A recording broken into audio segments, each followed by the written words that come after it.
Testing. 1, 2, 3. Carte blanche for the sports hit list by the fans and for the fans. We will get started in a couple of minutes. Please make sure you like, share, comment, subscribe to all of the sports hit list content out there. We got a great show for you lined up today. My guy Mike Miller will be coming in to discuss some NBA. We also have Andres and Jordan. They're going to stop in to talk some NBA as well. Special shout out to the entire team.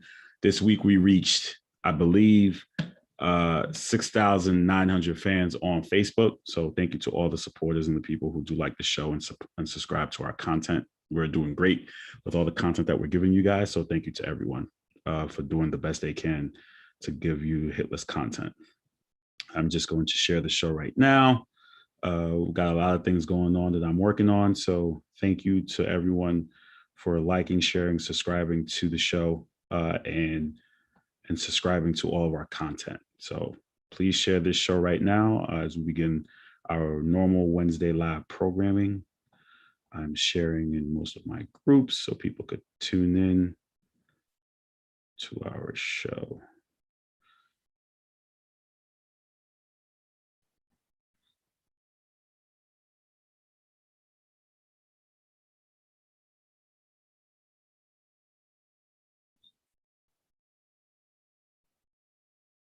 I'm at school, Declan. There's nothing to worry about with noise complaints. But thank you for saying that. I mean, I'm trying to keep a normal tone while I'm on here. So, but again, thank you to everyone for watching the Sports Hit List brand and continue supporting our shows. Are doing great. Spoken Mirrors on Mondays and Fridays. The Fan Zone on Tuesdays. Everyone's doing an excellent job of promoting the brand and promoting the show. So thank you to everybody out there. I want to address real quick Manny. Manny had something to say to me earlier. I was watching his show yesterday, and he had comments about, he said, F me and F this and F that. For yell, I can yell. Okay, I can yell if I wanted to. So Manny, you have a problem with me calling you a fraud. I know you're a fraud because I sit here and I keep track of everyone who's in the Pick'em's predictions. And I could tell you're a fraud. The only reason why you're leading is because everybody else is making decisions not thinking of their picks. That's the only reason why you're in first place. I could almost guarantee that you're not going to win. That's just me being honest. I'm not assassinating your character. I'm being totally honest. So if you have a problem with that, you can come see me. You know where I live. You know where I'm at. Come see me because you seem to have a problem with the things that I say.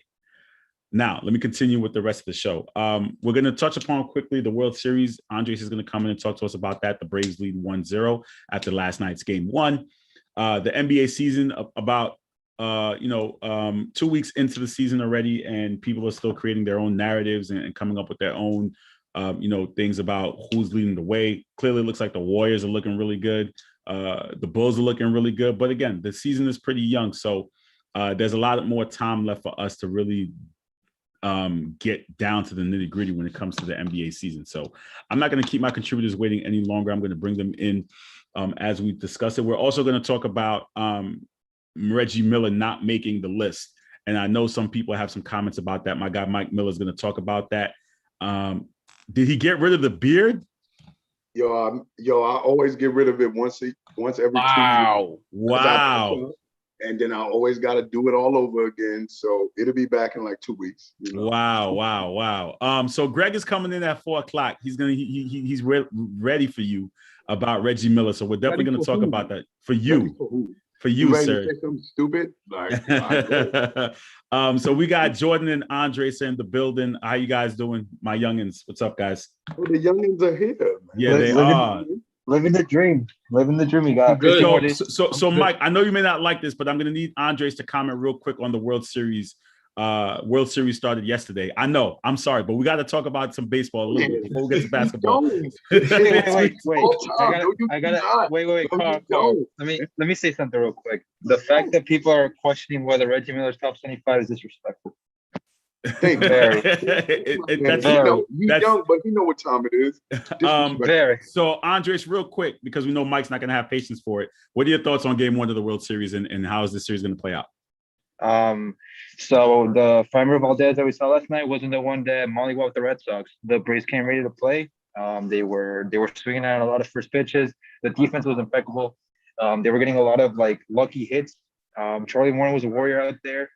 He shut, it's not easy to shut down that Astros offense. So credit to the Braves bullpen. I think they went 6 1/3 or 6 2/3, if I'm not mistaken, after Charlie Morton got taken out of the game. So credit to them for shutting down that offense, because if you want to beat the Astros, you have to compete against that offense, and competing is not hard. You got Altuve. After that, you got Brantley, you got Bregman, you got Jordan, and you got Carlos Correa, Kyle Tucker, Gurriel, who won the batting title. He's 37 years old. You got McCormick, and you got Maldonado. Like, if you want to face that offense, like, you got to be ready to play. The Braves defense was ready for anything that came at them. Charlie Morton pitched amazing for the 2 2/3 that he pitched. Framber didn't have his stuff last night. He only won 2 1/3. A lot of Jorge Soler came back from COVID. Fourth pitch he sees, he sent it to the moon. It was a moonshot. But if you're going to beat these Astros teams, you got to score a lot of runs. The Braves were able to do that. They were able to capitalize on the little errors that the Astros made fielding wise. And they were sending a message in game 1. And now game 2 is tonight. So another statistic to throw out there, the Astros have lost every single game 1 they played in. They lost in 2005. They won the World Series in 2017, and obviously in 2019 they lost. So we'll see how it plays out. Hopefully another great game tonight, and that's all I got to say about the World Series. Thank you. In 5 minutes, I always give baseball some love in 5 minutes, because Smoke and Mirrors spends an entire 40 minutes on their show on Mondays to talk about baseball. You shouldn't have gave him 5 minutes. You should have given him 5 seconds. So 2 weeks into the season, Mike, last week I asked you, I said, can you tell me who's going to the finals? You said give you about a week or so. I'm giving you 2 weeks. Here we go. Who's making it to the finals? Give me another week. No, don't give me No. Based off record wise, it looks like it's going to be the Bulls versus Warriors. If you go by record wise, this will be getting right. Oh man, you making me pick. I'm still going to take the Nets in the East. I think Atlanta has a good chance to make the conference finals. I think Philly is going to regress crazy. You see, they got clapped last night. Unless they get rid of Ben Simmons and do something about that, I think they're going to fall back to the middle of the pack. So I still take the Nets in the East, and man, I'll take the Warriors in the finals, man. Yeah, that's fair. Jordan, I'll ask you the same thing. Maybe Utah in the conference final. Warriors and Utah in the conference final. I'll take. Oh, and who's winning? I'll take the Warriors to win the chip, man. Why not? Young Jordan, you look stress-free, being a team of rebuild, so I think you have nothing to lose. What are your thoughts on the young season? I will say your team looks aspiring. You guys got a lot of nice pieces there. Hard. It's been a while. First of all, it's been a while since I've been on here, so obviously I want to say, I'm glad to be back. Glad to see the fresh faces, glad to see Mike Miller again, glad to see Andres again. Obviously the Rockets, they have me very familiar with the names Paolo Banchero and Chet Holmgren. If you don't know those names, it's because they're prospects right now in next year's draft. They have me so focused on next year's draft. I'm just like, I'm enjoying basketball for the love of it. Jalen Green, I think he's getting used. It's actually crazy how underused we're using him right now. But we're in rebuild right now. I'm just relaxing. I'm enjoying other teams, watching other teams, kind of like how I have a roller coaster season. If I had to, but like Mike did, if I had to give a finals prediction, even though it really is tough, I would disagree with the pick from the East. I think with the West, because I think the Nets are going to make the finals, but I don't think the Warriors are making the finals. Obviously you're going to get Clay back, obviously this season, right? Jordan Poole looks good. Right. Andrew Wiggins looking good. The whole team looks good, sharp, 4-0, great start to the season. But personally, I think it might be Clippers Nets. I like the Clippers better. And I know that's going to bring a smile to Andres' face. You can't really see it right now because he's wearing a mask, but I know me saying the Clippers, he's going to be a big fan of that. It's been a really interesting start, though, to the season. It's been really interesting, to say the least. I got something for the Lakers fans, too. I just want everybody else to speak first, too. You got something for the Laker fans. I'm going to speak on them. Well, you know what? And speaking of the Lakers, we kind of saw them have a little bit of a rift the other night, last week on Friday. I guess good teams do fight it out. So it really was, I guess it's what Mike likes to call the chatty patty. You have Anthony Davis and Dwight Howard, but they squashed it. But the Lakers are 2-2 right now. They're coming off a win last night against the Spurs in overtime. LeBron didn't play, but Russell Westbrook and Anthony Davis leading the way. Andres, what are your thoughts into the young season? Well, first of all, thanks for having me once again. I'm a very thankful person every time I get to speak my voice. So, Carl, thank you for making time for me. Number one. Number two, listen, man, we always talk about this. The hot takes from the NBA media, quote unquote, is just terrible. They're talking about James Harden not being top 10. They're talking about the Lakers are missing the playoffs. They're talking about it's a young season, and a lot of people are talking about the Bulls. So the Bulls are 4-0. And you have people that are saying, oh, they haven't played anyone. And then you have the other people that are saying, you play who's in front of you. I'm a very fan of you play who's in front of you. The Warriors are 4-0, right? Like Jordan said, who have the Warriors played? They played OKC. They played the Sacramento Kings. They played the Clippers without Kawhi. And they played the Lakers, who had just their new squad out there. But you don't see people saying that the Warriors haven't played anyone. Meanwhile, they're shitting on the Bulls, excuse my French, but they're shitting on the Bulls for who they've played. You play who's in front of you thus far. To go back to Mike Miller's point, if the Warriors make the finals and Steph wins another MVP, I think he's going to be a top 8 player of all time because of his resume and who he is as a player. So the last time an MVP made the finals was in 2016. Obviously, when Steph made the finals, winning the unanimous MVP. If Steph can win the MVP this year, then I think that Steph is a top 8 player of all time. The season has been good, has been to start. It's nice to see Chris Paul still hooping. Nice to see the young talents, And I was going to bring this up to Jordan the other day, but a lot of people are already saying the Rockets should have selected Evan Mobley over Jalen Green. We're 3 games into a season. These kids are 18 and 19 years old. Can we at least let them play it out before you make a judgment? A lot of people form conclusions way too quick, and it's disgusting to see. These kids are out there living some of our dreams. So why are we hating on them or rooting on them to fail to prove a point? So as far as my predictions, it's hard. It all depends on when Kawhi comes back. I think Kawhi might come back in March or April. If that does happen, I do think the Clippers will make the finals this year in the East. It's the Bucks, the Heat, and the Nets, and then the Hawks, and then everybody else. I don't think the Celtics are in there in that conversation. I don't think the Knicks are. I don't think anyone else is in that conversation besides those 4 teams. As far as the West goes, when the Lakers start clicking, they're going to be dangerous. They're not going to be a team you want to play. When the Suns start clicking again, when the Clippers get Kawhi back, and then Utah's there, but they're just there for the record because I don't know, man. They're missing you say something. In the East again? You said the Nets. Who else? The Bucks. The Bucks, the Nets, the Heat in one tier, and then you have the Hawks in another tier, and then it's everyone else. I don't. That's not me saying we're on that level. It's the Bucks, the Nets, and then us, and then the Hawks, and then everyone else. We're not in that tier yet with the Bucks and the Nets. Well, one thing that's a positive for the NBA is they had the opening day had the highest rating since 2017, which was a good thing. Mike, opening night, Mike, I wanted to get your comments on James Harden and the lack of fouls, and we saw the rule change and how that affects his game, and that's a big thing that happened. And Steve Nash was complaining about how I guess the rules have kind of tailored towards against Harden in a sense, but a lot of his points did come from the line. So, Mike, from your analysis, how does that affect James Harden's game? Can he still be as effective as he was? Oh, it's so funny, man. Because when that started happening, didn't we say somebody was a bum?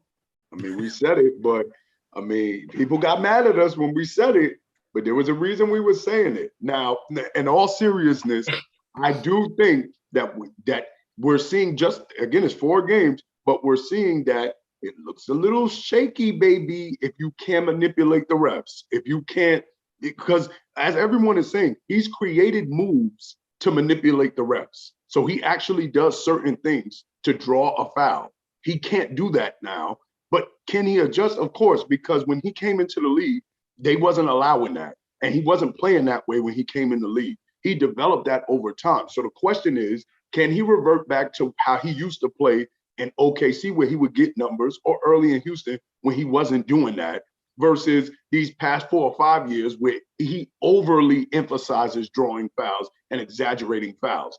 And again, he doesn't need to get 36 a night like he was doing in Houston. He just needs to be an all-star, close to MVP caliber player. And I believe he can get back to that because he is a very, very talented scorer. The one thing James Harden lacks, though, that no one has mentioned in all of these years when they kept saying he's this great perimeter scorer and the greatest perimeter scorer ever, he does not have an in-between game. He doesn't have a pull-up jump shot. He doesn't have a 15-footer, 20-footer. Can he make them occasionally? Yes, but he doesn't go to that. He shoots threes, he makes layups, he gets free throws. So now what we're going to have to see is we're going to have to see James Harden break into that in-between game. That's Steph has it. All the greatest scorers can score everywhere on the court. James Harden is going to have to get back into his bag now. We're going to have to see all of the supposed great offense that he has. We're going to have to see that on display because the refs aren't helping him. But I do think it's bothering him. That's what the complaining by his coach as well as him, that's what that it shows, is that it's affecting him mentally. And he also is coming off an injury. So once that all gets together, I do think he'll get it together and be a 25-point per game scorer. Well, Ray Jarvis is telling you that's not true. That's what Ray Jarvis just said. What's not true? What you just said. I think what you just said he doesn't agree with. He just said it's not true. I mean, you can just look at his numbers. You don't got to take my word for it. You can watch the games or look at his numbers and see how many mid-range shots he makes. He doesn't have an in-between. No, make it clear. He may have one. We just haven't seen it in years because 50% of his points come from the free throw line. The other percentage comes from step back threes and layups. He rarely shoots mid-range. That's part of his game he's going to have to use more often, which the other great offensive players use as well. Jordan, chime in because you saw James Harden play for nearly at least 8 years of his career when he was in Houston. So what are your thoughts? Do you agree with what Mike just said or no? To a point. At the beginning of his career with Houston, like obviously like it wasn't as obvious. Instead, the narrative around James Harden was that James Harden doesn't play defense. That was the only narrative that he had against him. Offensively, it wasn't a problem with him just, going to the lane and trying to, maybe wrap his arm around you and try to, just flop all over the place looking for a foul. But the fact that he has to adjust now, there's a reason why I think in my eyes he's one of the greatest shooting guards to ever play the game. I think he's definitely a top 5 shooting guard to ever play the game. Part of the reason is because I think he's able to adjust to systems and try to manipulate the game in a sense where he can get his way. So I think him doing this right now, obviously he's going to get some getting used to because this is a new rule and he has been doing this for a lot of years. Any habit that you form for a lot of years, this is a life lesson now. Any habit that you form for a lot of years, it's going to get hard to just adjust to losing that habit, So I think he will adjust. I think we will see that in-between game. You're definitely going to see him drive to the basket a lot more, try to draw fouls that way. Step back threes, and then like with the closing, with the landing space, obviously those are the only kind of fouls that I think James Harden's really going to get. Other than that, what Mike said was pretty accurate. In my opinion, it was pretty accurate. However, it does also affect one other player, and that was Steph Curry. But you saw how because Steph's game wasn't 50%, and just throwing your arms up in the air and trying to get a call. That wasn't most of Steph's game. Most of Steph's game is just shoot, just keep shooting. Just keep shooting threes, and you see how it doesn't affect him nearly as much as it's affecting James Harden and the Nets right now. Steph's 4-0, the Nets are 2-2. So you see how like it didn't affect James Harden. It didn't affect Steph because Steph's game is just shooting threes. But I think James Harden can also adjust, just like Steph kind of has to adjust as well. We're gonna have Ray Jarvis coming to chime in a little bit. Wait, can I say something? Go ahead, Mr. I think that this is it's wrong. Okay, the answer that Jordan should have gave you is Mike D'Antoni. That's the only word he had to say. That's it. Mike D'Antoni is the reason why James Harden was shooting threes, and that was his only game.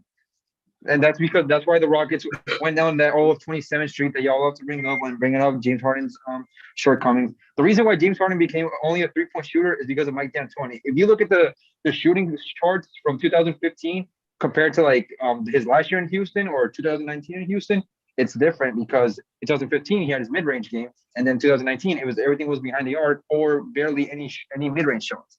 So you can't say that it's James Harden's fault because Mike D'Antoni was the one that implemented the offense. That's number one. Number two, last year when James Harden got traded to Brooklyn, everyone knows that James Harden wasn't the same guy that he was in Houston. What happened? He readjusted. He became an MVP candidate before he got injured. That's all I got to say. Mr. Jarvis from the Gray Area and the Rap Roundtable is in the building, ladies and gentlemen. Reigning defending MVP of the Sports Hit List. You wanted to chime in, so you get that VIP card to come in whenever you like because you didn't like what Mike Miller said. Why he get that whole like soliloquy like that? Why he get? Nah, that's my man. I'm gonna let him get his. That's my man. He can get his title because I have a lot of respect. I have a lot of respect for everybody, but something with Ray is like when Ray. I don't know when Ray speaks, we kind of listen. So Ray, listen, man, that man was the MVP for a reason. Let him go. Hey. Far be it for me to step in the way. Like, let that man go to work. Go ahead, I'm sir. in the rafters. I'm an angry sports fan. All my teams suck. But I'm listening to these takes, and I'm like, James Harden don't have a mid-range. What's going on here? What did I miss, Mike? You know what I mean? Like, James Harden don't have a mid-range. Did you hear what I said? Did you You hear what I cleaned it said? up. You cleaned it up, but when you said it with your chest at first. You doubled down and too, bro. And then You made it clear. I made it. Saying? Am I allowed to adjust, my brother? I made it clear that all I know we've seen it before. We just haven't seen it recently. That's my point. Come on. When necessary, James Harden has a one dribble pull up to both hands. It's in his bag. The problem that's happening, we're not even talking about it here, is the coach. What system are the Nets running? What's going on in Brooklyn? When you look at the Nets games, what do you see? What kind of half-court actions? I'm so confused. I don't know who's supposed to have the ball, when they're supposed to have it. Is it still your turn, my turn? The lineup rotations are a little confusing. My Lakers are very annoying. Don't get it twisted. But the Nets are equally as annoying. They have a lot of lower-tier contracted players who don't belong in that roster. Like, what is his name? Brandon Brown? Why does he get minutes? Chill. Why does Claxton get minutes? I don't understand. Why did you let Jeff Green go? What offense are you running? What exactly are you asking James Harden to be in this system? Why are we not talking about that? We talking about mid-range shots? Come on now. James Harden is the most complete two-guard, not named MJ or Kobe in NBA history as far as package is concerned. Whatever you want, he has it. Let's not recency bias to get y'all real confused in here sometimes, bro. And I gotta come from the rafters to ask these questions because you know better, Mike. First of all, you was on point with the Golden State take it. Then you say this about James with the fresh face. Is you cut off the goatee and you lost your powers? What's going on, bro? My strength is in my head, Mike Sampson. But no, bro. You heard me clean it up. It's not that we haven't seen it. We have to see him. Mike, are you backtracking? Mike, are you backtracking? No, it's not backtracking. It's called cleaning up. Down, bro. You doubled down. It's called cleaning up. We haven't seen it. When's the last time you seen James Harden do a step back in the mid-range? We haven't seen it in like last 5 year, years. bro. That's not his game. We haven't seen it in years. Now, to Andre's point, okay, D'Antoni implemented an offense that exaggerated James's numbers. James not going to be like, nah, I'm going to just keep shooting mid-range. I respect it. He knew he was going to win scoring titles, get MVP. So he tailored his game one way. The question was, what is he doing about this situation? Has it affected him? The answer is clearly yes. The problem is not James Harden. The problem is the referees, like Steve Nash said. This is the only good thing Steve Nash has done in the last 2 years because he's not a coach. He's like a water boy. He's literally there for vibes. The only, like what Steve Nash said was they're making James Harden the poster boy, and it's true. The other night, I don't mean to be biased. The other night, Paul George said, "Why is Draymond Green getting 9 free throws and I'm getting 0? Is that not the reality?" But here's the thing: when you cry about the refs, then you're giving credence to what the refs are saying, or what the people are saying. When you're giving credence to that by saying, "Oh well, why am I not getting as much free throws?" Well, then everybody's going to point to, see, your game is reliant on getting free throws. Why don't you just score and stop worrying about free throws? Like Jordan said, Steph exaggerates with shooting threes, but it hasn't affected his game in a way that it has James Harden. Now, I said, even before I adjusted, I said, I think he can. I said, I think he's good enough as a great scorer to adjust. So ultimately, I believe he's going to adjust to it. But we see it. The call asked, does it affect him? The answer is clearly yes. Because if you watch the games, he's trying to do his little moves to get fouls. He's not getting them. And he's not trying to finish. He's trying to draw fouls. It's not working. So he just has to adjust. That's all. So Ray, let me ask you what I asked the panel. What have you seen in this young season so far? I know we're only about like a week and a half in, but anything that's caught your eye and your attention? I like those Wolves in the Eastern Conference. There's some young teams that are very active, very hungry. Chicago, Charlotte in particular. I just like what it looks like. I think the Celtics will be better. I heard Andres basically leave them out of the equation as far as the Eastern Conference elites. I think it's going to be a season-long process for Boston. But to me, you got two quality pillars because you know how I felt about Jaylen Brown. I called him a bust 2 years ago. So he showed up big time. Future Laker is who he is, you know. But I kind of like Boston. But I'm really looking at Chicago, Charlotte. The defending champions are not going to be a fluky team. I think Giannis has added some things to his game that makes him a lot more interesting of a watch.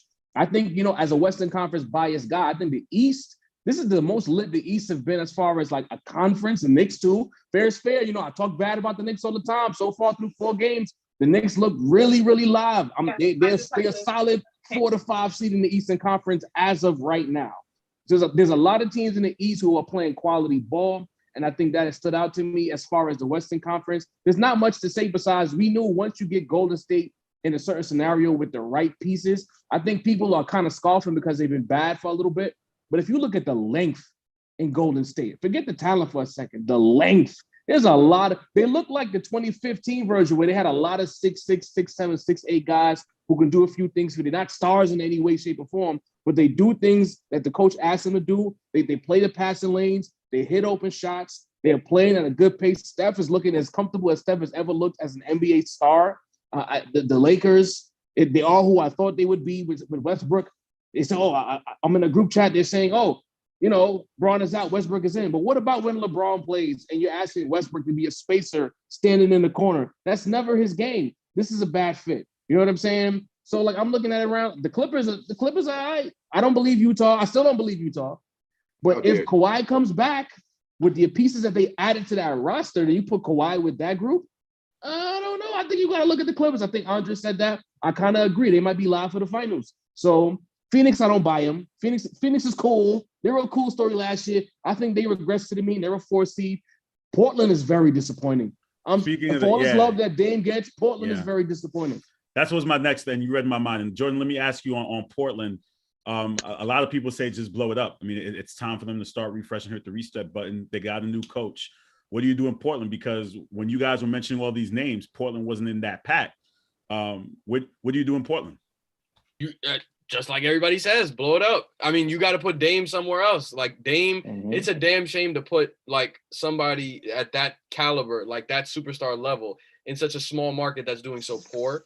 You know, you have to send him to a team that could use him. I mean, a team that needs a point guard. I'm not saying any names or anything, but I'm just saying, like, my own team, you know, we could use a point guard here and there. You have a point guard who you haven't traded yet. So let's not do that. John Wall's not yet. John Wall. You have John Wall who's home and you're not paying him and you're asking for another guard. So John Wall and a bunch of other picks. John Wall, some picks, maybe even Sengun. You throw them in there. Maybe we could get some talks going. Maybe we could get something going on. You know, get a point guard. What you gonna do with Dame? You want Dame to be miserable with Job versus miserable in Portland? No, but check this out. I have a game plan. I have a whole game plan for the Rockets. And when I have game plans for teams and they actually somewhat follow it, like I had a game plan for the team that I'm repping right now, Dallas Cowboys. I had a whole game plan how to fix what happened last season. And right now we're at the top of the division and one of the top teams in the NFL. Yeah, so I have a game plan. The game plan was a QB, man. Come on, man. No, that wasn't the game plan. The game plan for the Rockets right now is you need a superstar. You need to make a trade for one. And I think Dame would really help. Or I won't take McCollum because we have a shooting guard. Obviously, we just drafted at the number 2 pick. We just have a good. We have Jalen Green. Brother, you had a superstar. He didn't want to be with you anymore. Right. Can I get tagged? Okay. Go ahead. List the numbers. What do you do with Dame? And sign somebody. Okay. Andres, what do you do with Dame? He's one of your favorite players. So you would kind of have it.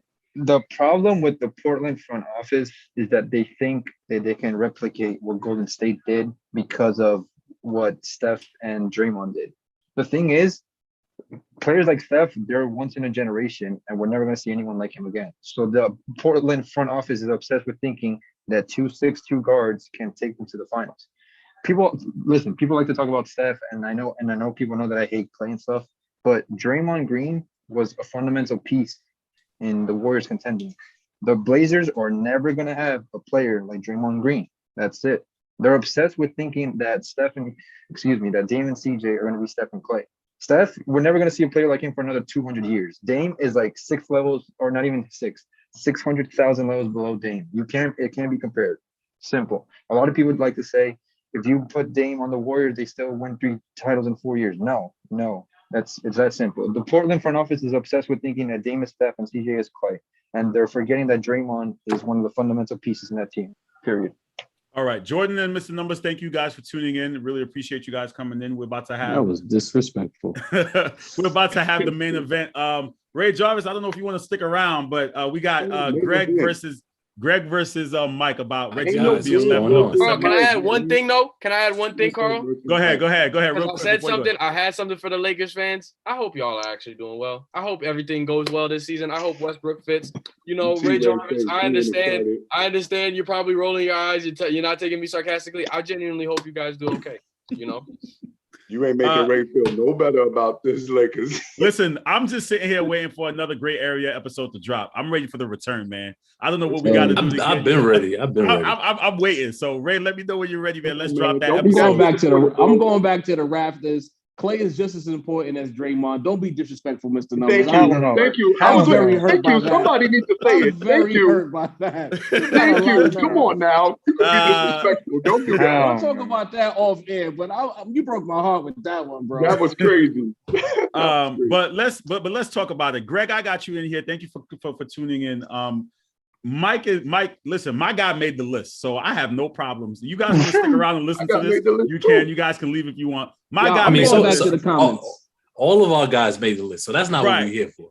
We're here because... Well, I'm here for Mike. We're here for Mike. So Greg has a problem with Reggie Miller making the list. That's the reason why we're here. We're shocked that a Knicks fan has a problem with Reggie Miller making a list. Whoa, what a shock.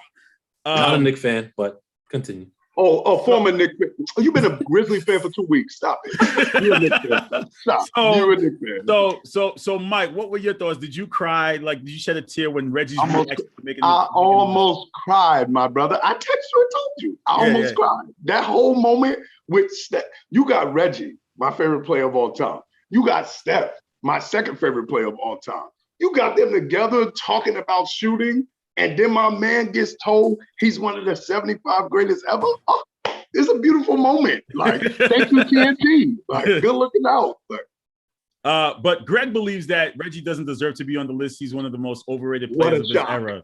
And, what a shot. And Mike, I mentioned this to you, the all NBA teams, that's the argument that they were making about my guy, was that, because Paul Pierce, I think, only has 1 second all team and 1 third team with 2 third teams. But that's the argument is that. Well, that wasn't the. Don't let Carl. It's part of the argument. It was part of the argument. No. Carl said that was the argument. It was part of the argument. When I called him out, he said it was part of the argument. Okay, so it's part of the argument. Okay, so you know what? So you make your own argument. I'm not going to speak on your behalf. Yeah, let's go ahead and cook. We're all ears to hear this argument. Oh, absolutely. We're going to give them the context. You were a Knicks fan growing up. That's the context. Go ahead. Yes, and all of that is fine and dandy, but that's not why Reggie Miller doesn't deserve to be on this list. I just wanted the people to have the context, my brother. Go ahead.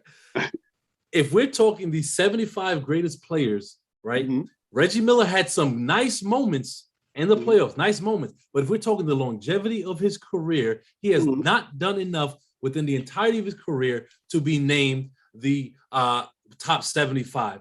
And to make I believe it was Ricardo asked me a question on Smoke and Mirrors on Monday. He asked me, do I think something should be said if a player leads their organization in points? I was like, that player could be a compiler. So I don't think that's necessarily a basis for somebody to be warranted one of the 75 greatest. So that's how I'm going to start before I get into everything. That's my opening. He has not done enough to warrant being the top 75. Let's go down the list. Well, let's go. Let's hear the argument. Because but let's just deal with the first thing. You saying a guy that is the greatest player in a franchise that has existed before the NBA, that's not a good stat. Okay. That's not a stat. That's not a good stat to be the greatest player in a franchise that's over 60 years old. And keep going. That's one thing. Hold on, because if say that player is the greatest in the franchise, but the franchise stinks, right? Because you are one of those people that account for where does he take the organization, right? That you were one of those people. Yeah, they did not win anything. So what? No. When you say anything, do you only mean championship? Yes, that's what you're saying. Right? Yes, that's what I'm talking about. Championships. But your point is that he's the best player in a franchise, and you said that's not. I said the player who scored the most points in the franchise. Oh yeah, and you said that's not a reason. That's not a stat to count. Yet with every other franchise, we do that. It's only you're saying only the Pacers franchise. No. You didn't hear me right. I said. No, what I said was if the franchise doesn't have championships, that's what you're saying. No. I said if a player, right? Yes. In the course of history, in the context of history, even if he leads his organization, if there are other players that are better than him, no, he does not deserve that accolade of the top 75. No, it's not. Remember, the question isn't, are other people greater than Reggie? You're trying to argue that Reggie doesn't deserve to be there. And yes, because other people are better. And one argument you just gave is the fact that he's the best player. He has the most points in a franchise that's 60 years old. You said that's not a good argument. I said, that's what you said. Specifically said, it's Reggie does not deserve to be on the list because there are other people who deserve it. That is what I said. So all I'm saying is the first point you made was a bad point. Make another one. The first point you made was a bad one. Make another one. No. That's a bad one. Here. No. You're not. It's a bad argument. It's a bad one. Defend why somebody who only averaged 18 points in 18 years and only made 5 All-Star teams deserves to be in the top 75. You come here and defend that. Is that your argument? Tell me that's the rest of your argument. No. Give that's me the just rest part of it. Stop telling me what to do and you actually say something because you haven't come here and said anything. You have not said anything. So don't sit here. No, I want you to give me all of it so that I can explode that's it with not one. how a debate works, Mike. You're not going to come here and dictate. No, you don't come here and dictate to me what I tell you. Okay, so let's dictate to me what I say to you. Okay, How about you make the case for why I'll go into it. I will go into. I'll take the 18. Let me ask you a question. What is the most important time in the NBA? What do you mean era? That's subjective. What is the most important time in the NBA season? Playoff time. Okay, playoff time. So it would be right to say that we elevate players based on their playoff success, correct? I believe in the NBA. NBA fans do that. I don't agree with it, but yes, they do. Why don't you agree with that? If you just said it's the most important time, no. You said what is the most important time in the NBA. No, I'm asking you a question. And I asked you, is the playoffs the most important time in the NBA season? You said yes. NBA, yes. You said yes. Yes. Okay. So if it's the most important time in the NBA season, that means we would have a high value of what players do in the playoffs. Yes.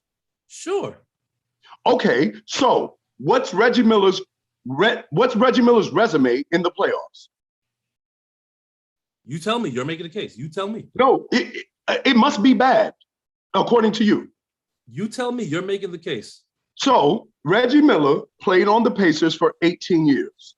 Mm-hmm. In 18 years, 15 of the 18, he led his team to the playoffs. Which guys do you think belong in there over him that has that resume? So here's the problem I have, Carl, with NBA fans, because they tie everything to playoff success instead of assessing the person as an individual, right? Now, if we're talking about individual accolades, making the playoffs not necessarily is not an individual accolade. That is a team accolade, right? Yes or Sure. Yes or no? Yes, but then Greg, but you know what? I don't mean to slight, but you also did say that he led them nowhere, like in the beginning of the argument. You did say Come on, Carl. Did he contradict himself? Bring him back. No. Bring him back. It still holds. Bring him back. It still holds. Okay, I'm just being fair. You did say that. Wait a minute. Let's stay there. How does it? Wait a minute. Let's stay there. How does it still hold? Because notice what you said. Oh, wait. In your beginning, you said the fact that he has the franchise number of points doesn't matter. That's an individual stat. You said it doesn't matter because he didn't have a team stat to go with it. NBA. No, in the context of the NBA. Right. So what you're saying is his individual accolade doesn't have as much weight based on the fact that his franchise didn't do anything with it. That's what you said. Right? Mm-hmm. So you're saying that no.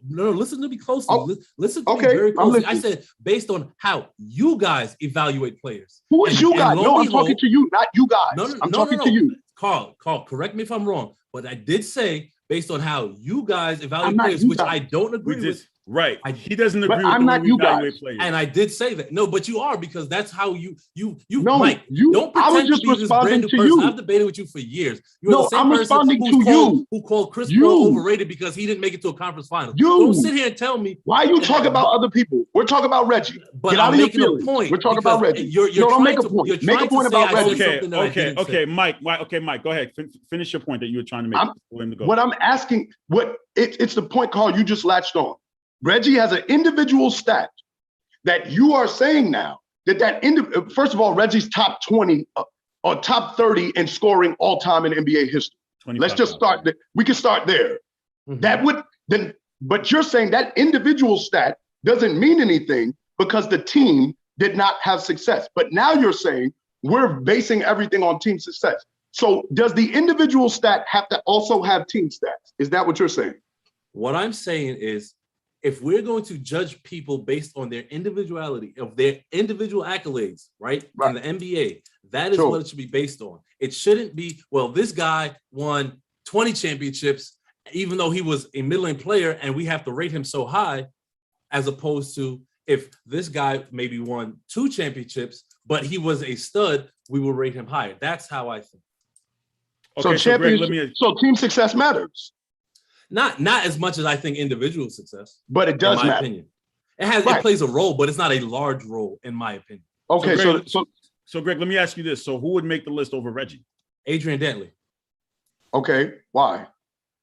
Because Adrian Dantley, we have to keep in mind, Adrian Dantley came in the league, I believe, in 1974. I believe it was 1974.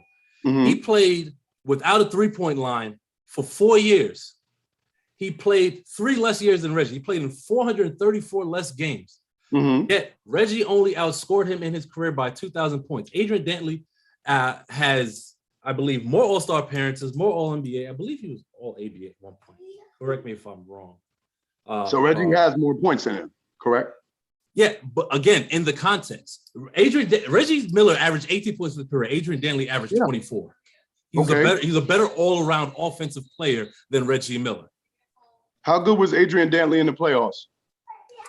But this is what I'm talking about. You see how you just wanted to discredit all of that and just say, so let me matter? All right. So let me give the context. 1 second, Mike. So Adrian Dantley was a 6-time All-Star, 2 All-NBA second teams, NBA Comeback Player of the Year, Rookie of the Year, All-NBA Rookie Team, 2-time scoring champion, 1981 and 1984. Jersey retired by Utah Jazz, Mr. Basketball, and all that other stuff. Adrian Dantley averaged 34 times in his career, and in his prime, he averaged about 29 and a half points per game. Reggie never was never the scoring threat that Adrian Dantley was. Ever. What? He couldn't even dream of it. Oh, you want to know when he was? Do you want to know when he was? Oh, in the playoffs? Because that's the only thing that matters, right? That's the only thing that matters. And this is the problem I have. Greg, I set you up. Greg, I set you up. I said the most important. You said the most important part of the NBA. No, I said the most important part to you guys. No, I asked you. Carl, did I ask him 15 times? And you said yes. Okay, so Greg, so how do we answer that question in your perspective, Greg? Which question? What is the most important part of the NBA season? Like, how do we answer? The most important part of the NBA season, if we're talking about winning, is the playoffs. If we are, Mike likes to do this where he ties 17 arguments into one to think he has this gotcha. Same argument. It's the same argument. No, it's you just didn't want to answer it. It's the same argument. No, you're not slick. Guys, I'm not going to let you do that. Let me make it easy for you. I'll make it easy for you. I will make it easy for you. Let me make it easy for you. I will make this easy for you. I've been making the same argument, Carl. When did we have the star versus superstar? We had it like last 10 years ago. Well, 10 years, we did a new one. Yeah, we did. And I've made the same argument. Reggie, it's very difficult for people to understand this. And there's 2 main reasons why this is difficult to understand. Number one, Reggie has done a masterful job of making himself the enemy. And so in everyone's mind, he's not as good as he was. But I've made the same argument about Reggie Miller 10 years ago, 5 years ago today. The reason Reggie Miller was listed as top 75 is because Reggie Miller in the playoffs was a top 5 player.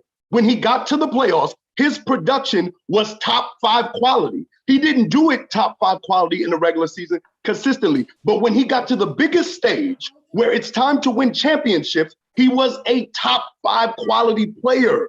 And it's difficult to understand that because some players on the list, they're on the list because of their regular season success. Like a guy like AI. AI doesn't have anywhere near the playoff success as Reggie, but he has great regular seasons, so we outweigh that. But then you take a guy like Kawhi Leonard, who barely has any regular season success, but he has great playoff resume. Reggie has a phenomenal playoff resume. He just doesn't have a championship, but he has all the other things you want as a playoff superstar. Reggie has it. Now, I'm glad you said that. You know, phenomenal playoff resume because you're the same guy that just get out the camera. I didn't see, you're the same guy that just said, you know, winning matters, right? Winning matters. Winning matters. Yeah, Reggie Miller was 18 and 17 in the postseason. 18 and 17? 18 and 17. Yeah. He was barely above 500. You just said he was the best player in the franchise. And the best player in the franchise. Yes. So Reggie's knock is in the playoffs, he didn't beat Michael Jordan. That's his only knock. He was 3-3 versus the Knicks, so he didn't beat them that much either. He beat them though, but he beat them last. He was 3-3. He was 3-3. That's 500. So let's do this. Let's do this. Name a contemporary of Reggie's at his position on the wing that had more playoff success than him other than Michael Jordan. Name one. Klay Thompson. No, he's contemporary. Do you know what that means? Well, first of all, the Reggie got the praise he did because the shooting guards outside of Michael Jordan were awful. You were dealing with Craig Elo. Like, come on. Like, how you feel about? Hold on, let me ask you a question. How you feel about Penny and shooting Shaq? Guards were awful. How do you feel about? So then, why is Michael Jordan getting credit? He played the same shooting guards. Michael Jordan was that much better than everybody else. So it made what difference does it make if he's playing bad shooting guards? What difference does it make? But listen to me. When Mitch Richmond is one of the best guards in the 90s, and we see what shooting guards are now, you're not gonna tell me. So then let me give you guys a list. Let me give some context, right? So for those who may not remember the shooting guards in the 90s, you had Chris Mullin, Reggie Miller, Michael Jordan, Steve Smith. Smitty was pretty good, right? But he was more late 90s though, in my opinion. But he's in that midnight. Carl. No, he's in that mix. Reggie smoked him in 94. So, right. Carl, my whole point is that once you start denigrating the shooting guards of the 90s, then you're denigrating Michael Jordan. That's what you're doing. You're not. That's how you take it. That doesn't. He's beating all of them. Okay, but you also had Penny was in there too. And Reggie swept them. You had Mitch Richmond. So if you think about it, most of the guards that we listed, to be fair, Greg, they're in the Hall of Fame. Chris Mullin's in there. Everybody's in the NBA Hall of Fame. That's not 9% of the league. 9% of people who make it to the league make it to the Hall of Fame. All I'm saying is, give them the numbers. Hall of Fame, give them the numbers. The NBA Hall of Fame does not hold the same weight as other sports. So that to me, bottom line, the point is very simple. The guys that you may name over Reggie led his team to the playoffs deeper and farther than any guy you think. You still haven't made a case for Adrian Dantley, the player. All you've made a case for is that Reggie's teams were better. No. I made the case. You said so Reggie's here's another case. Okay, so Mike, let me ask you this. Here's another case. Mike, you don't think individually, when we're looking at we're going to sit here and try to dive down playoff success, regular season success. Yeah. When you look at the entire body of work, is it fair to say that Dantley was better than Reggie? But entire body of work. See, but this is the case. When you talk about entire body of work, it was a yes or no question. That was a yes or no question. No, when you talk about entire body of work, then what do you mean by that? Because it matters. Because it's not just bare bones. What you mean, Carl? It doesn't. It's not bare bones stats. We know this. Everything. We're talking about individual numbers. We're talking about team accolades. We're talking about playing on the court. Reggie wasn't better. Reggie wasn't better. We're talking about everything. That's there's a reason he was body of work. We're talking about everything. There was the reason he was on there and not Adrian Dantley. Reggie, over the totality, had a better career. Period. So you don't think he had a better career? It's a knock on Reggie that in 434 more games and 4 years without a 3-point line, he only outscored Dantley by 2,000 points? You don't think it's... Listen to what your question is. You think it's a knock that Reggie has more points than someone? But did you hear the context? Adrian Dantley didn't play without a 3-point line for 4 years. Who cares? Reggie has more points. Who cares? So what kind of argument is that? You don't think it's crazy that a hypothetical situation happened? Who cares? You're the first person that talked about context in this. And now you don't want to use context. He's a better scorer than Reggie. Okay, he's a better player than Reggie. I gave you context. He belongs on the list. I gave you Reggie. address my point. Okay, Greg, do you have another player aside from Adrian Daly that you think belonged over Reggie? I mean, Dwight Howard. Go ahead and say Dwight. I was waiting for that. Absolutely. You know what I'm going to say. Do you know what I'm going to say? No, I don't. Playoffs. Nobody knows what you're going to say. Resume? Playoffs. They never have an argument for that. Carl, this is kind of similar. Do you know something? Marcus Lamar was on here, and we were arguing about Julius Edelman in terms of overrated. And when you talk about the entire body of work, their career, their stats, their accolades, they only want to talk playoffs because the entire body of work. Because that's the most important part of the NBA. What are you talking about? Yes. It doesn't matter if Greg, you're a teacher. It doesn't matter if you do all the homework, but you don't take the test. If you fail every test, it doesn't matter that you did all the homework. You still get an F. What are you talking about? Wait. You don't get an F if you if you do all the homework and fail every test, you get an A or you get an F. If you do all what the you getting? If you do all the homework and fail every test, are you passing the class?